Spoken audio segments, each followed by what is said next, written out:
Hai Tuan Muda Lovers, kali ini Mince mau melanjutkan ringkasan cerita sinetron Terpaksa Menikahi Tuan Muda episode 171. Namun seperti biasa, sebelum Mince mulai ceritanya, klik dulu tombol like, share, subscribe dan lonceng notifikasinya. Biar kalian Mince doain selalu sehat, selalu banyak duit dan hutangnya lunas semua. Amin. Sudah kan? Baiklah kalau sudah. Mince mulai ceritanya. Di episode kali ini diceritakan Babang Gondrong dan Kinanti mau membawa bayinya pulang dari rumah sakit. Saat itu David yang baru pulang dari pengadilan, mengikuti persidangan Radit yang terbukti melakukan penipuan dengan kedok mendirikan Yayasan Satu Hati, muncul. Kinanti pun tercekat dan tanya, "Loh, Fit, kamu di sini?" David sambil senyum lalu jawab, "Iya Don. Keponakanku yang ganteng ini mau pulang, mana? Mungkin aku nggak datang." David lalu mendekati Kinanti dan mau gendong bayinya. Namun Babang Gondrong yang sudah dikembalikan ke setelan pabrik langsung membentak David dan menjauhkannya dari bayinya. "Jangan dekat-dekat." David dan Kinanti kaget. Namun Babang Gondrong nggak peduli dan malah terus menjauhkan David dari bayinya sambil bilang, "Jauh-jauh, Fit. Kasih jarak 10 meter dari anak saya. Kamu habis keluyuran dari mana-mana malah mau gendong anak saya. Bawa kuman aja." Kinanti pun jadi nggak enak hati sama David dan langsung bilang, "Mas Abdi jangan gitu." Namun Babang Gondrong yang emang ingin melindungi anaknya dari kuman yang mungkin dibawa sama David malah omelin Kinanti. "Gini nih. Baru aja saya bilang kamu buat jaga anak kita. Nggak ngerti soal ginian. Anak kita tuh baru aja keluar dari rumah sakit. Kamu mau dia sakit lagi? Jagain yang bener Don. Kalau ada orang yang deket-deket jangan sembarang kasih." Yang ada si David bawa kuman dari luaran sana. Kinanti pun jadi makin nggak enak hati sama David. "Maafin Mas Abhya, Fit, kamu maklum kan?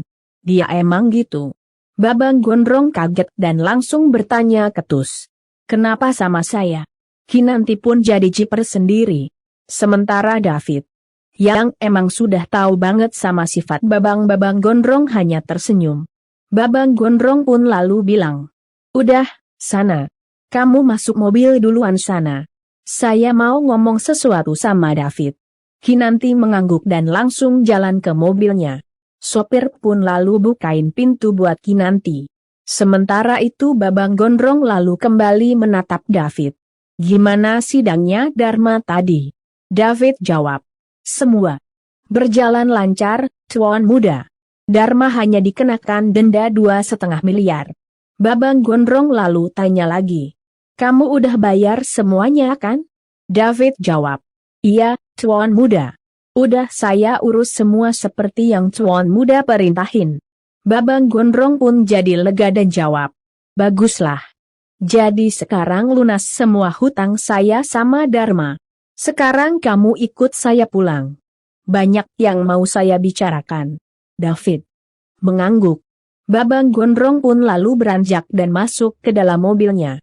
David pun lalu masuk juga ke dalam mobilnya dan kemudian ikutin mobil Babang Gondrong. Di tempat lainnya, Ana yang lagi berada di dalam taksi, lagi ngikutin mobilnya Reno. Anak pun lalu berkata dalam hati, "Mudah-mudahan apa yang aku takutin nggak terjadi." Tapi feeling seorang istri tuh kuat. Apalagi belakangan ini sikap Reno aneh banget. Di saat yang sama mobil Reno ternyata berhenti di depan sebuah kafe. Reno pun lalu turun dari mobilnya dan masuk ke dalam kafe. Natasha yang ternyata sudah menunggunya di dalam kafe langsung menyambut mesra Reno, pakai cipika-cipiki segala. Anak karuan jadi syok sekaligus marah, sedih dan kecewa. Saking syoknya, Ana sampai kepikiran menghabisi Natasha dan Reno. Namun buru-buru membuang pikiran buruknya itu sambil kemudian kirim pesan WA ke Reno. "Ren, kamu udah sampai kantor?" "Oh ya, aku mau ingetin kita sore ini ada jadwal USG, kamu nanti temenin aku kan?"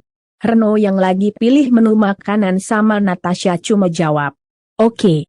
Anak pun jadi makin kecewa. Namun karena tidak ingin terjadi keributan di kafe, Anas sambil meneteskan air mata lalu menyuruh sopir taksi melajukan kembali taksinya. Sementara itu Babang Gondrong, Kinanti dan bayinya akhirnya sampai rumah. Begitu juga David yang mengikutinya dari belakang. Mereka pun lalu masuk ke dalam rumah. Tiba-tiba Eyang Martha, Jumi dan si Keong Racun itu muncul sambil bersorak menyambut kedatangan bayinya Babang Gondrong.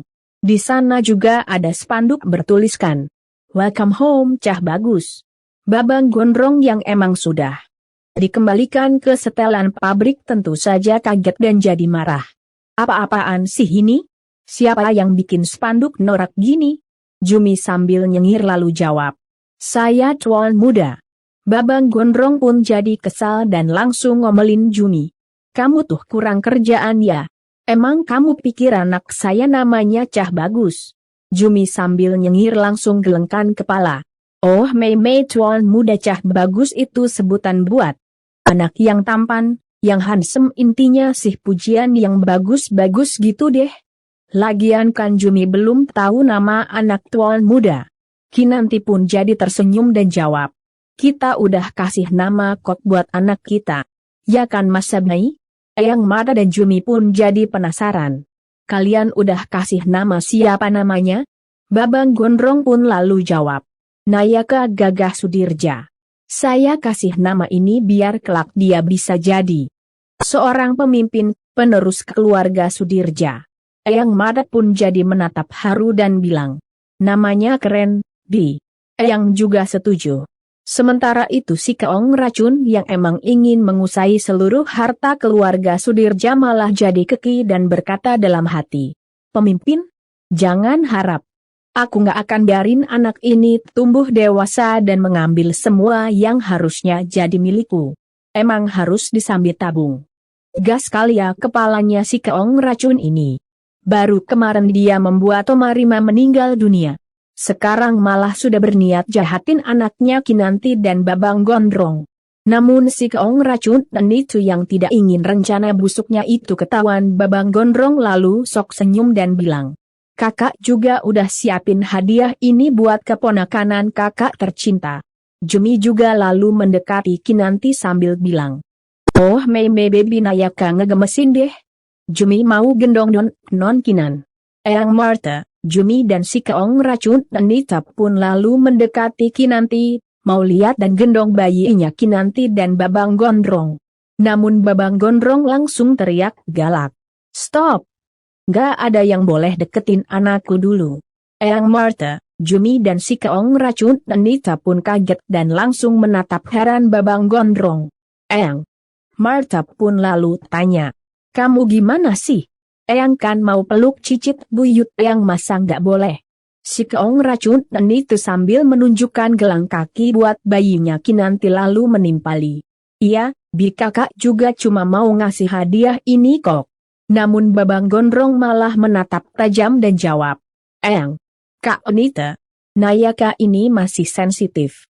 Lahirnya kan prematur dan dia sempat dirawat, karena itu saya harus pastikan dia selalu terjaga.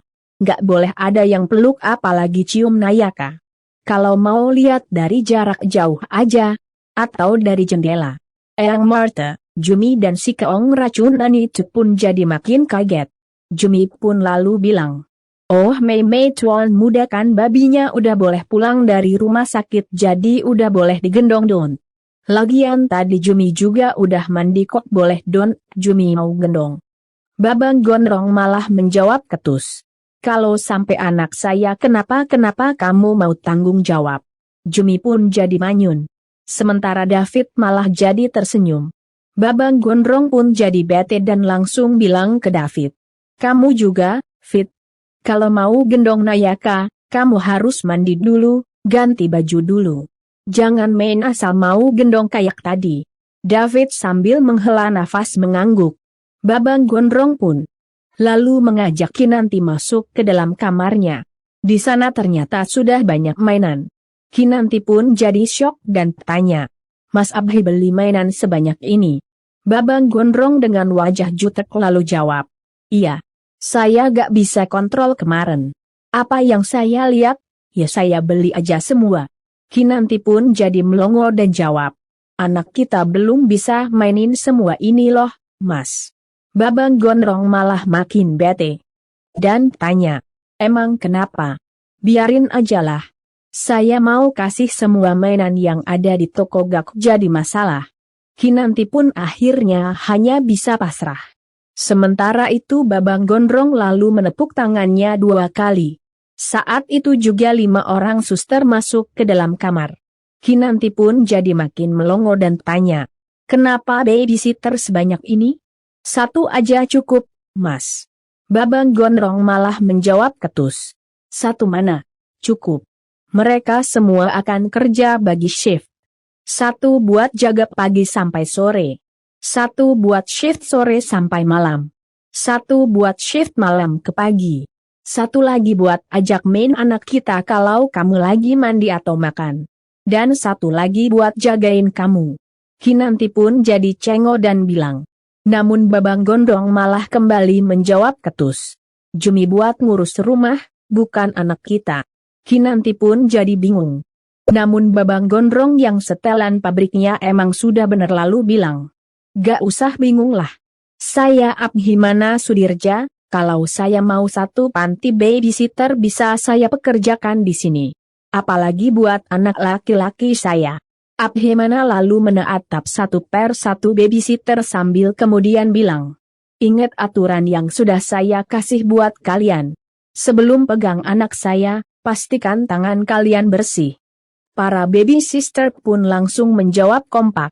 Baik. Tuan muda. Babang Gondrong pun lalu keluar kamar. Kinanti yang masih bingung lalu menatap para babysitter dan bilang, maaf ya suami saya terlalu keras bicaranya. Tolong jangan dimasukin hati kalau ada kata-kata suami saya yang kurang enak didengar.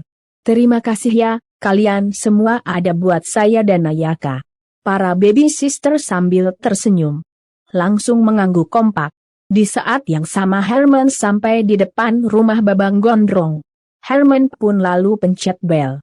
Tak lama Jumi muncul, bukain pintu dan langsung menyambut nyinyir Herman. Papa mertuanya tuan muda. Ada yang bisa dibantu? Herman sambil menatap ketus lalu jawab. Cucu saya udah pulang kan? Saya mau ketemu. Herman pun lalu mau masuk ke dalam rumah. Namun Jumi langsung menahannya. Kalau mau ketemu ada peraturannya. Herman pun jadi kesal dan tanya. Memangnya ini di rumah sakit pakai peraturan? Jumi jawab. Memang begitu perintah tuan muda. Siapapun yang mau ketemu sama baby tuan muda junior harus mandi dulu dan ganti baju. Kalau gak, cuma bisa lihat lewat jendela. Herman tentu saja kaget dan langsung protes. Hah? Peraturan macam apa itu? Jumi pun menjawab tegas. Gak boleh protes, pokoknya begitu peraturannya. Ayo. Masuk, mandi dulu ya papa mertua. Herman pun jadi bingung. Namun karena emang ingin melihat cucunya, Herman pun terpaksa menuruti ucapan Jumi dan kemudian mengikuti Jumi masuk ke dalam rumah. Di saat yang sama Babang Gondrong yang mau keluar rumah muncul. Jumi pun lalu menghampiri dan bilang, Tuan muda, papa mertuanya datang nih. Babang Gondrong jadi bete. Jumi pun lalu pergi. Sementara itu Herman sambil cengar-cengir sok akrab lalu mendekati Babang Gondrong. Apa kabar mantu? Babang Gondrong malah menjawab ketus. Apa kabar? Kemarin anak saya lama di rumah sakit, Anda kemana aja? Herman sambil terus nyengir lalu jawab. Maaf, anak mantu. Papa mertuamu ini lagi banyak masalah. Babang Gondrong malah menatap tajam dan tanya. Masalah uang atau perempuan? Herman sambil terus nyengir. Lalu jawab. Dua-duanya. Babang Gondrong pun jadi gede dan langsung menghela nafas sambil bilang. Dari dulu itu aja masalahnya. Makanya punya istri 1 aja. Maruk, dikasih 1 minta nambah. Herman yang tidak ingin diomelin malah terkekeh. Bisa aja deh, mantu. Namanya laki-laki kan bosenan. Hidup gak bisa dikasih ayam aja, kadang pengen kambing. Gitu deh. Babang Gondrong pun langsung menjawab. Ketus. Makan kambing terus darah tinggi. Cepet mati. Herman pun jadi kesel. Namun hingga berani membantah. Sementara itu Babang Gondrong malah terus menatap tajam. Tak lama kemudian Kinanti datang dan langsung menyambut dan memeluk papahnya yang doyan kawin itu. Papa. Herman pun jadi lega dan balas memeluk Kinanti sambil kemudian tanya. Kinan, kamu udah sehat kan? Mana cucu papa? Papa mau lihat. Kinanti jawab ada di kamar pa. Babang Gondrong malah gede dan langsung bilang ke Herman. Kalau mau lihat Nayaka dari jarak jauh aja. Cuci tangan dulu. Saya gak mau papamu bawa bakteri buat Nayaka. Herman pun jadi makin kesal. Namun karena emang gak berani membantah, Herman pun akhirnya hanya bisa nyengir.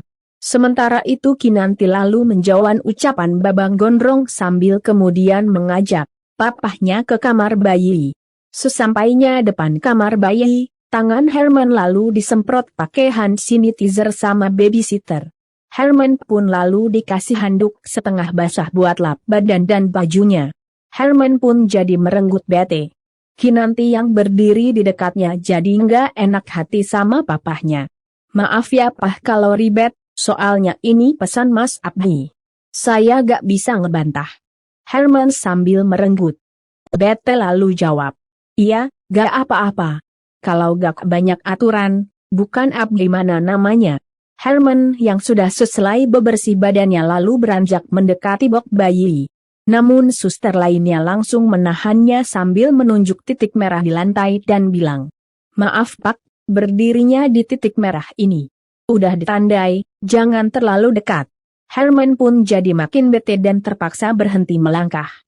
Kinanti pun jadi makin gak enak hati dan kemudian mendekati papahnya dan menemani papahnya melihat bayinya. Herman yang sejak tadi bete jadi terharus melihat bayinya. Ganteng ya cucuku. Itu hidungnya kayak papa, agak mancung. Iya kan Kinan? Lihat nih hidung papa sama Nayaka, persis kan? Kinanti pun jadi tersenyum. Sementara Herman sambil terus melihat bayinya Kinanti lalu bilang. Dulu, kamu masih sekecil itu. Sekarang, kamu udah punya anak kecil. Papa bener-bener gak nyangka, kayak mimpi ya? Kinanti mengangguk. Herman pun kembali menatap bayi. Tak lama Kinanti yang baru ingat harus minum obat lalu pamit ke Herman. Pa, sebentar ya. Kinan harus mencari Bijumi, udah waktunya Kinan minum obat. Soalnya Jumi yang simpan obatnya Kinan. Herman mengangguk. Kinanti pun lalu pergi. Di tempat lainnya, Jumi lagi menyapu teras rumah. Tak lama Ene yang baru mergokin Reno yang ternyata pergi menemui selingkuhannya muncul dengan wajah lempeng dan jalan seperti zombie. Jumi pun jadi heran. Mba Ana, kenapa? Sakit? Ana sambil terus jalan seperti zombie lalu jawab. Gak apa-apa, Bik. Jumi pun jadi makin heran dan kembali tanya. Oh Meme. Jujur aja Mba Ana, kenapa? Pasti ada masalah ya sama Mak Lampir? Ya kan? Ada apa? Ana pun akhirnya berhenti melangkah dan langsung menatap Jumi sambil balik tanya. Bik Jumi pernah diselingkuhin? Jumi dengan pedenya lalu jawab. Jumi pas muda tuh cantik mempesona, tanpa celah, tapi tetap aja pernah diselingkuhin. Semua perempuan pasti pernah ngerasain sakitnya diselingkuhin. Anak pun jadi menghela nafas dan kembali tanya. Rasanya sakit ya? Bikin kita mati rasa. Jumi pun jadi ikut sedih. Kok MBAN ngomong gitu? Sini-sini. Duduk dulu. Cerita sama Jumi. Jumi pun lalu mengajak Ane duduk di bangku teras sambil kemudian tanya lagi. Apa Mas Reno selingkuh? Di saat yang sama Kinanti yang mau nyari Jumi muncul, berdiri depan pintu. Kinanti pun jadi kaget melihat Ane yang lagi menangis di depan Jumi. Sementara itu Ane yang belum sadar di sana. Ada Kinanti lalu bilang. Saya baru aja lihat Reno sama perempuan lain. Saya pikir setelah menikah Reno bakal berubah tapi ternyata enggak. Ana sambil mengelus lembut perutnya lalu bilang. Saya kasihan sama anak ini. Jumi pun jadi ikut kesal dan bilang, selingkuh emang kayak penyakit, suka kambuh. Kinanti pun jadi kasihan sama Ena. Sementara itu Ena sambil terus menangis dan dengan suara bergetar lalu bilang, tapi saya gak benci sama Reno. Saya gak marah. Saya cuma mati rasa. Saya udah belajar buat ngilangin rasa curiga dan belajar mencintai Reno sepenuh hati saya. Saya nerima semua kekurangan Reno tapi Reno kayak gini. Kok rasanya sakit banget ya, Dik? Jumi pun jadi makin kasihan sama Ene dan langsung memeluknya sambil bilang, sabar ya, Mbak Ayana. Ana sambil terus menangis. Hanya mengangguk. Sementara Kinanti yang mendengar semua cerita Ene malah berubah jadi kesal dan berkata dalam hati, kasihan Ana, lagi hamil tapi Reno malah selingkuh. Kemana sih pikiran Reno? Aku harus bilang ke Mas Abhi, biar tegur si Reno. Kinanti pun lalu berbalik dan mau pergi menemui Babang Gondrong. Namun gak jadi dan malah jadi mikir. Mas Abhi pasti emosi banget kalau denger Reno selingkuh, nanti ribut. Gimana sama kandungannya nanti? Takutnya Ene juga makin stres, malah kontraksi kayak aku kemarin, anaknya bisa lahir prematur. Kinanti pun jadi menghela nafas bingung. Jangan sampai anaknya Ene juga lahir prematur. Mending aku diam dulu aja. Di tempat lainnya, Amanda lagi berada di makamnya Rendra. Amanda pun lalu mengelus pusara Renda sambil bilang, kamu apa kabar? Sepi ya di sana sendirian. Sama.